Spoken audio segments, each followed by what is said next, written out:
Hello friends, आज हम लोग देखेंगे CIB BFM मॉड्यूल बी में क्रेडिट कन्वर्सन फैक्टर के ऊपर एक केस स्टडीज़। फ्रेंड्स, ये केस स्टडीज़ करने से पहले आप जो हमारा यूनिट 10 का पार्ट 2 है वो आप लोग पहले एक बार देख लीजिएगा। उसका लिंक जो है मैंने डिस्क्रिप्शन में भी दे दिया है, आप प्लेलिस्ट के थ्रू भी उस वीडियो के ऊपर जा सकते हैं। तो थ्योरी पोर्शन करने के बाद ही आपको जो ये है समझ में आएगा। यहाँ पे मैं आपको एक छोटा सा क्विक रिकैप दे रही हूँ ताकि आपको आगे समझने में कोई परेशानी ना हो। तो कोई भी क्रेडिट कन्वर्जन फैक्टर निकालने के लिए हमारा डिटरमाइनिंग एडजस्टेड एक्सपोजर निकालेंगे, जिसमें कि किसी भी बैंक के लोन जो फंड बेस्ड और नॉन फंड बेस्ड लोन है उनके ऊपर हम लोग इसको कैसे कैलकुलेट करते हैं। देखिए यहाँ पे दिया हुआ है, यहाँ पे 3 है फ्रेंड्स। एक है outstanding balances in fund based facilities, unavailed portion of the sanction fund based facilities and outstanding non fund based facilities. यानी फंड बेस्ड में आउटस्टैंडिंग और अनअवेल्ड पोर्शन पे हम लोग निकालेंगे और outstanding non fund based facilities के ऊपर निकालेंगे। अब जो भी फंड बेस्ड फैसिलिटीज है जिसमें जो आउटस्टैंडिंग है उसका हम लोग टोटल ऑफ आउटस्टैंडिंग लेते हैं। यहाँ पे equal totals of outstanding balance under fund based facilities हम लोग लेंगे, including outstanding balances under term loans. जो फंड बेस्ड हमारा वर्किंग कैपिटल टर्म लोन्स दोनों अलग अलग होता है फ्रेंड्स, उसके जो भी आउटस्टैंडिंग बैलेंस होंगे हम लोग उसको पूरा लेंगे। उसके बाद अनअवेल्ड पोर्शन में हम लोग क्या करेंगे कि अनअवेल्ड पोर्शन में अगर exposure on account of unavailed portion of the sanctioned fund based facility would be nil in respect of borrower where commitments are cancelable at any time by bank without prior notice or where commitments are automatically cancelable upon deterioration of borrower's credit worthiness। जहाँ पे कि unavailed portion में अगर ये borrower जो है उसका commitment जो है बैंक के द्वारा बिना किसी प्रायर नोटिस के कैंसिल किया जा सकता है या ऑटोमेटिक कैंसिल होता है अगर बोरोवर की क्रेडिट वर्दीनेस अगर कम होती है या खराब होती है, तो उस केस में हम लोग वहाँ पे नील लेते हैं। और अगर ये कंसेंट अगर नहीं है, इन एब्सेंस ऑफ इट, हम लोग जो फंड बेस्ड का आउटस्टैंडिंग बैलेंस है, सॉरी अनड्रॉन पोर्शन जो है उसका हम लोग 20% लेंगे under all fund based facilities with maturity up to and inclusive of 1 year. जैसे कि फ्रेंड्स हम लोग जानते हैं वर्किंग कैपिटल जो है वो 1 ईयर के लिए होती है, तो वहाँ पे हम लोग अनड्रॉन पोर्शन का 20% लेंगे अदर देन टर्म लोन्स।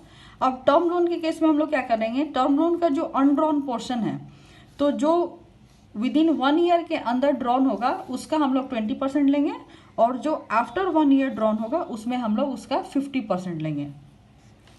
अभी यहाँ पे एक नोट में दिया हुआ है फ्रेंड्स कि undrawn portion of term loan refer to that portion of term loan which is yet to be disburse. मतलब टर्म लोन में जो पार्ट डिसबर्स अभी नहीं हुआ है हम लोग अनड्रॉन पोर्शन में उसी पोर्शन को लेंगे।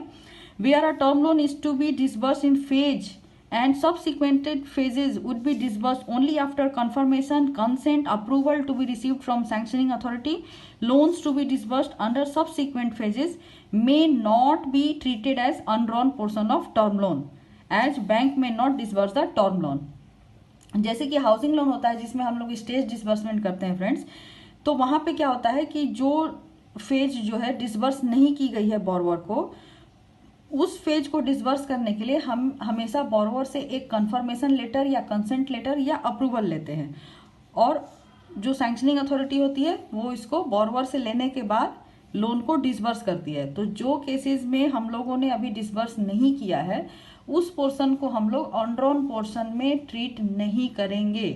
ये पॉइंट आप लोग हमेशा याद रखिएगा कि जहाँ पे कंसेंट की ज़रूरत है बोरोवर की, जब आप डिसबर्स करेंगे तो उस पोर्शन को हम लोग जो है नहीं लेते हैं। नेक्स्ट है outstanding non fund based facilities. जो नॉन फंड बेस्ड फैसिलिटीज होती है जैसे फाइनेंशियल गारंटी हो गया, एक्सेप्टेंस हो गया, बॉन्ड्स हो गया, एलसी हो गया, एलओसी हो गया, तो ये सारी चीज़ों के जो आउटस्टैंडिंग बैलेंसेज होते हैं उसके लिए देखिए यहाँ पे दिया हुआ है कि non fund based exposure outstanding under non fund based facilities are to be multiplied by corresponding credit conversion factors. जो भी करेस्पॉन्डिंग क्रेडिट कन्वर्सन फैक्टर होती है उससे हम लोग उसको मल्टीप्लाई करते हैं आउटस्टैंडिंग बैलेंस को और उसी को हम लोग जो है कंप्यूटेशन के लिए इंक्लूड करते हैं। RBI has specified credit conversion factor for various non fund based exposure enclosure 1।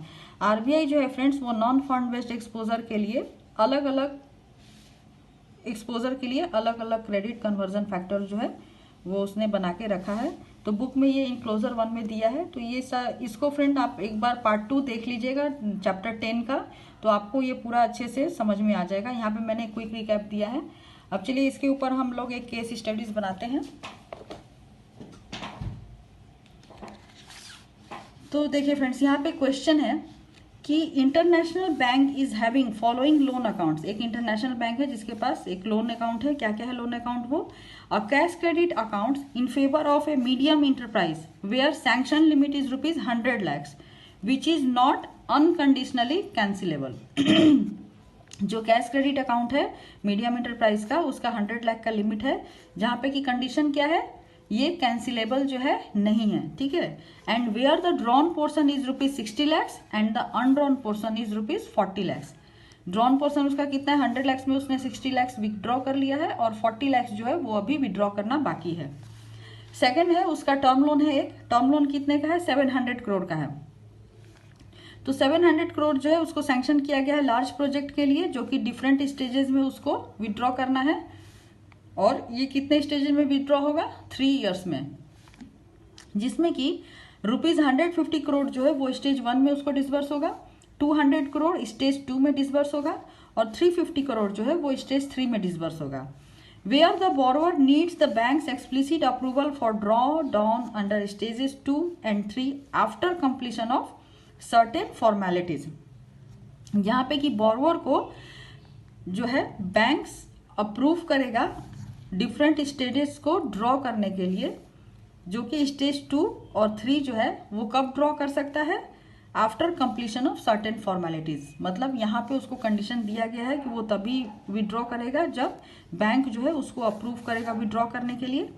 The borrower has drawn already ₹50 crore under stage 1। और स्टेज 1 में जो यहाँ पे उसकी 150 करोड़ है, स्टेज 150 करोड़, इसमें से इसने 50 करोड़ जो है वो स्टेज 1 में विड्रॉ किया हुआ है। तो चलिए अब इसके ऊपर क्वेश्चंस देखते हैं फ्रेंड्स। तो पहला क्वेश्चन है कि what credit conversion factor will be used to convert the unavailed exposure into a fund based exposure.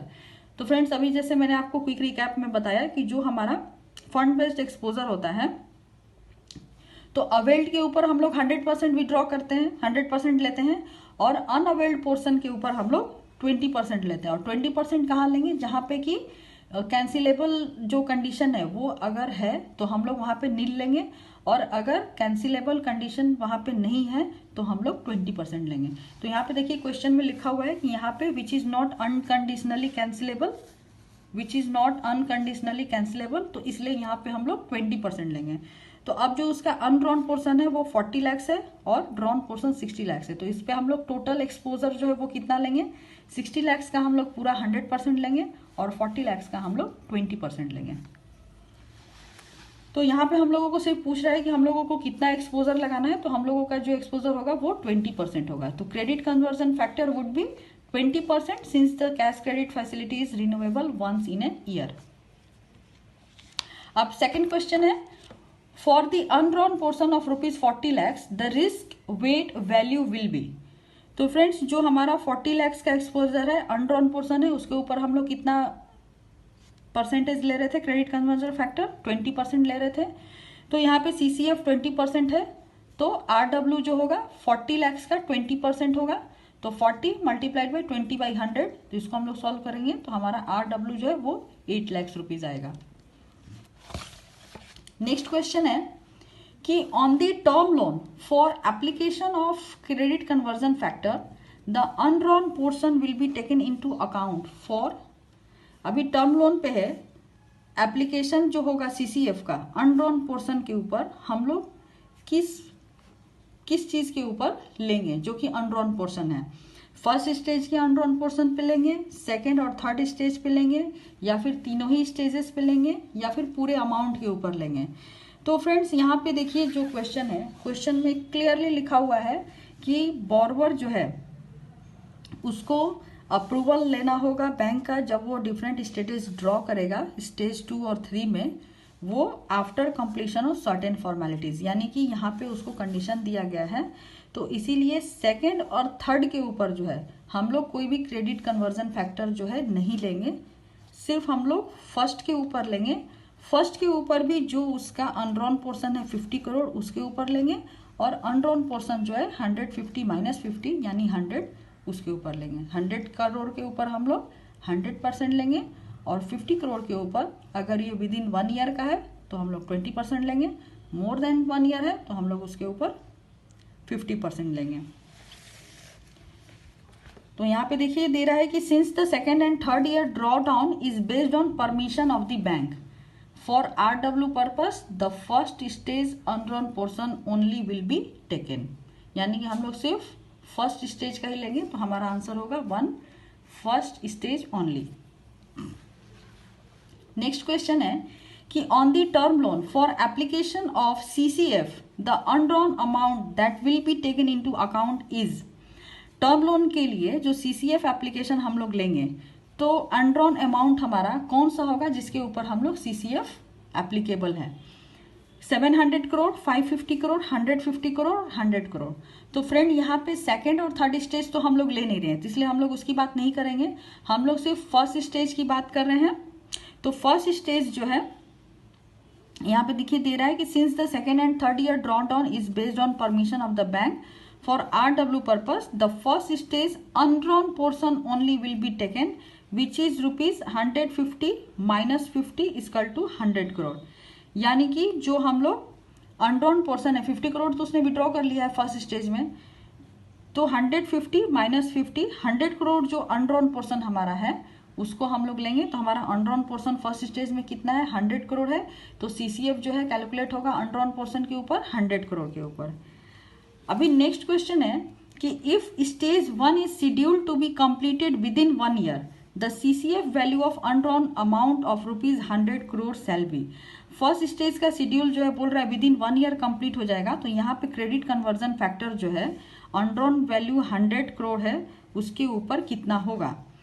तो यहाँ पे फ्रेंड CCF जो है विद इन 1 ईयर 20% होता है और मोर देन 1 ईयर 50% होता है।